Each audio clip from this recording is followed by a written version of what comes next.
Hi ನಮಸ್ಕಾರ ಎಲ್ಲರಿಗೂ. So ನಾನು 2 ದಿನದಿಂದ ಗೃಹಲಕ್ಷ್ಮಿಯ ಒಂದು ಅಪ್ಡೇಟ್ನ ಹೇಳ್ತಾನೆ ಇದ್ದೀನಿ. ಸೊ ಅದರಲ್ಲೂ ತುಂಬ ಜನಕ್ಕೆ ಇನ್ನೂ ಹಣ ಬಂದಿಲ್ಲ, ಕನ್ಫ್ಯೂಷನ್ಸ್ಗಳಲ್ಲಿದೆ. ಸೊ ಅದ್ರ ಬಗ್ಗೆನೇ ಇವಾಗ ಒಂದು ಸ್ಪಷ್ಟನೆ ಕೊಡಬೇಕು ಅಂತ ಬಂದಿದ್ದೀನಿ. ಅದ್ರ ಜೊತೆಗೆ ಅನ್ನಭಾಗ್ಯದ ಒಂದು ಕ್ವಿಕ್ ಅಪ್ಡೇಟ್ ಕೂಡ ಬಂದಿರುವಂಥದ್ದು. ಇದೆರಡರ ಬಗ್ಗೆನೂ ಈಗ ನಿಮಗೆ ಸ್ಪಷ್ಟನೆನ ಕೊಡ್ತೀನಿ. ಸೊ ನನ್ನ ಚಾನಲ್ಗೆ ಇನ್ನು ಹೊಸಬರಾಗಿದ್ರೆ ದಯವಿಟ್ಟು ಸಬ್ಸ್ಕ್ರೈಬ್ ಮಾಡಿ, ನಿಮ್ಮ ಬೆಂಬಲನ ತೋರಿಸಿ. ಹಾಗೆಯೇ ವಿಡಿಯೋನ ದಯವಿಟ್ಟು ಸ್ಕಿಪ್ ಮಾಡಬೇಡಿ, ಕೊನೆವರೆಗೂ ನೋಡಿ ಅಂತ ಕೇಳ್ಕೊತಾ ಇದ್ದೀನಿ. ಸೊ ಏನು ವಿಷಯ ಅಂತ ಹೇಳಿದ್ರೆ, ಈಗ ಅನ್ನಭಾಗ್ಯದ ಬಗ್ಗೆ ಮಾತಾಡ್ಬೇಡೋಣ. ಅನ್ನಭಾಗ್ಯದ ಯೋಜನೆಯ ಹಣ, ಅಕ್ಕಿ ಬದಲಾಗಿ ಏನು ಹಣನ ಕೊಡ್ತೀವಿ ಅಂತ ಏನು ಸರ್ಕಾರ ಘೋಷಣೆನ ಮಾಡಿತ್ತು, ಇದನ್ನ ಇಷ್ಟು ದಿನ ಆಲ್ರೆಡಿ ನೀವು ತುಂಬ ಫಲಾನುಭವಿಗಳು ಇದರ ಒಂದು ಲಾಭನ ಪಡ್ಕೊಂತಾನೆ ಬಂದಿದ್ದೀರಾ. ಹಾಗೇನೆ ಇಲ್ಲಿ ಸಮಸ್ಯೆ ಒಂದು ಕ್ರಿಯೇಟ್ ಆಗಿರುವಂಥದ್ದು ಏನು ಅಂತ ಹೇಳಿದ್ರೆ, ಏಪ್ರಿಲ್ ತಿಂಗಳಲ್ಲಿ ನೀವೆಲ್ಲರೂ ಅಕ್ಕಿನ ತಗೊಂಡು ಬಂದಿದ್ದೀರಾ, ಕರೆಕ್ಟ್ ಅಲ್ವಾ? ಆದರೆ ನಿಮಗೆ ಹಣ ನಿಮ್ಮ ಖಾತೆಗೆ ಇನ್ನೂ ಜಮಾ ಆಗಲಿಲ್ಲ, ಕರೆಕ್ಟಾ? ಸೊ ನಿಮ್ಮ ಅಕೌಂಟ್ಗೆ ಇನ್ನು ಹಣ ಬಂದಿಲ್ಲ ಅಂತ ಹೇಳಿದ್ರೆ ದಯವಿಟ್ಟು ಕಮೆಂಟ್ ಸೆಷನ್ ಅಲ್ಲಿ ತಿಳಿಸಿ. ಕೆಲವೊಂದಷ್ಟು ಜನಕ್ಕೆ ಬಂದಿದೆ, ಕೆಲವೊಂದಷ್ಟು ಜನಕ್ಕೆ ಬಂದಿಲ್ಲ. ಸೊ ಏಪ್ರಿಲ್ ತಿಂಗಳ ಅಕ್ಕಿ ಮಾತ್ರ ಇದೆ, ಹಣ ಕೊಟ್ಟಿಲ್ಲ ಅಂತ ಹೇಳಿ ಕಂಪ್ಲೇಂಟ್ ಬರ್ತಾ ಇರುವಂಥದ್ದು. ಹಾಗಾಗಿ ಸರ್ಕಾರ ಏನ್ ಮಾಡಿದೆ ಅಂತ ಹೇಳಿದ್ರೆ, ಈಗ ಒಂದು ಸ್ಪಷ್ಟನೆನ ಕೊಟ್ಟಿರುವಂಥದ್ದು. ಇದೇ ಮೇ 1ನೇ ತಾರೀಕು ಒಳಗಡೆ ಯಾರಿಗೆಲ್ಲ ಅನ್ನಭಾಗ್ಯದ ಹಣ ಬಂದಿಲ್ಲ ಅಂತವರಿಗೆ ನಾವು ಹಣನ ಹಾಕಿ ಕ್ಲಿಯರ್ ಮಾಡ್ತೀವಿ ಅಂತ ಹೇಳಿ ಸರ್ಕಾರ ತಿಳಿಸಿರುವಂಥದ್ದು. ಆಲ್ರೆಡಿ ಒಂದಷ್ಟು ಡೆಪಾಸಿಟ್ನ ಅನ್ನಭಾಗ್ಯ ಯೋಜನೆಗೆ ಎತ್ತಿಟ್ಟಿದ್ದಾರೆ. ಹಾಗಾಗಿ ಚಿಂತೆ ಮಾಡುವಂತ ಅವಶ್ಯಕತೆ ಇಲ್ಲ. 1ನೇ ತಾರೀಕು ಒಳಗಡೆ ಅಂತ ಮೇ 1ನೇ ತಾರೀಕು ಒಳಗಡೆ ಅನ್ನಭಾಗ್ಯದ ಹಣ ಯಾರಿಗೆಲ್ಲ ಪೆಂಡಿಂಗ್ ಇತ್ತು ಇವರಿಗೆ ಹಣ ರಿಲೀಸ್ ಆಗ್ತಾ ಇದೆ. ಸೊ ಟೆನ್ಷನ್ ಮಾಡ್ಕೊಳ್ಳೋದು ಬೇಡ. 2ನೇ ಅಪ್ಡೇಟ್ ಏನು ಅಂತ ಹೇಳಿದ್ರೆ, ಗೃಹಲಕ್ಷ್ಮಿಯ ಬಗ್ಗೆ ಒಂದು ಕ್ವಿಕ್ ಅಪ್ಡೇಟ್ ಬಂದಿರುವಂಥದ್ದು. ಸೊ ನಾನು ಮೊನ್ನೆಯಿಂದನೂ ಹೇಳ್ಕೊಂತ ಬಂದೆ, ಎಲೆಕ್ಷನ್ಸ್ ನಡೀತಾ ಇರೋದ್ರಿಂದ ಇವಾಗ ಹಣನ ಬೇಗ ರಿಲೀಸ್ ಮಾಡ್ತಾ ಇದ್ದಾರೆ.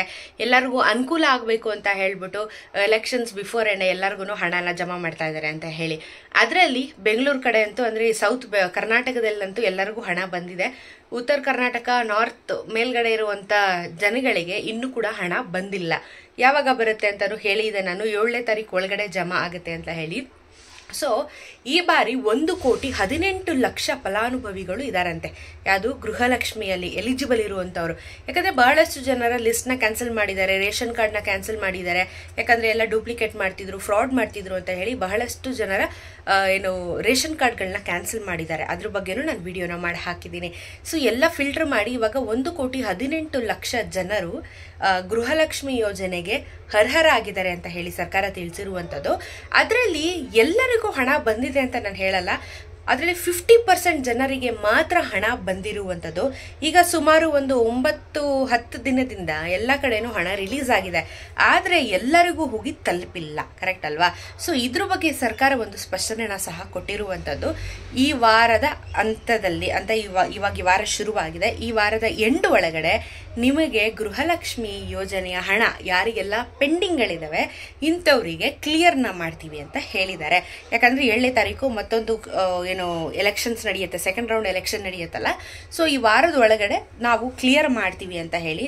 ಸೊ 50% ಅಂತ ಹೇಳಿದ್ರೆ ಇನ್ನೂ 50% ಜನರಿಗೆ ಪೆಂಡಿಂಗ್ ಇದೆ ಅಲ್ವಾ? ಸೊ ಹಾಗಾಗಿ ಇವ್ರಿಗೂ ಕೂಡ ಹಣ ಆದಷ್ಟು ಬೇಗ ಜಮಾ ಮಾಡ್ತೀವಿ ಅಂತ ಹೇಳಿರುವಂತ ಸರ್ಕಾರ. ಸೊ ಇವಾಗ ನಿಮ್ಗೆ ಗೃಹಲಕ್ಷ್ಮಿ ಬಗ್ಗೆ ಅಪ್ಡೇಟು ಹಾಗೇನೆ ಅನ್ನಭಾಗ್ಯದ ಅಪ್ಡೇಟು ಎರಡೂ ಕ್ಲಿಯರ್ ಆಗಿದೆ ಅಂತ ಭಾವಿಸ್ತಾ ಇದ್ದೀನಿ. ಸೊ ಒಂದು ವಾರದೊಳಗಡೆ ಗೃಹಲಕ್ಷ್ಮಿ ಬರುತ್ತೆ, 1ನೇ ತಾರೀಕು ಒಳಗಡೆ ಅನ್ನಭಾಗ್ಯದ ಹಣ ನಿಮ್ಗೆ ಜಮಾ ಆಗುತ್ತೆ. ಸೊ ಇನ್ನೊಂದು ವಾರ ಮ್ಯಾಕ್ಸಿಮಮ್ ಕಾಯಿರಿ, ಎಲ್ಲ ಹಣನೂ ನಿಮ್ಗೆ ಸೆಟಲ್ಮೆಂಟ್ ಆಗುತ್ತೆ. ಟೆನ್ಷನ್ ಮಾಡ್ಕೊಳಕ್ ಹೋಗ್ಬೇಡಿ. ಸೊ ಇದಾಗಿತ್ತು ಕ್ವಿಕ್ ಅಪ್ಡೇಟ್. ಹೇಗನ್ನಿಸ್ತು ಅಂತ ಹೇಳಿ ಕಮೆಂಟ್ ಸೆಷನ್ ಅಲ್ಲಿ ತಿಳಿಸಿ. ಹಾಗೇನೆ ವಿಡಿಯೋನ ಪ್ರತಿಯೊಬ್ಬರಿಗೂ ಶೇರ್ ಮಾಡಿ. ಅವ್ರಿಗೂ ಇನ್ನ ಹಣ ಬಂದಿಲ್ಲ ಅಂತ ಹೇಳಿದ್ರೆ ಅವ್ರಿಗೂ ಹೆಲ್ಪ್ಫುಲ್ ಆಗುತ್ತೆ ನಾವು ಕೊಟ್ಟಿರುವಂತ ಕ್ಲಾರಿಟಿ. ಸೊ ನೀವು ಹಣ ಬಂದಿದೆ ಅಂತ ಹೇಳಿದ್ರೆ ನಿಮಗೂ ಕೂಡ ಕಮೆಂಟ್ ಸೆಷನ್ ಅಲ್ಲಿ ತಿಳಿಸಿ, ನೀವು ಯಾವ ಜಿಲ್ಲೆಯಿಂದ ಬಂದಿದ್ದೀರಾ ಅಂತ ಹೇಳಿ. ಸಿಗ್ತೀನಿ ಮತ್ತೊಂದು ವಿಡಿಯೋದಲ್ಲಿ. ನಮಸ್ಕಾರ.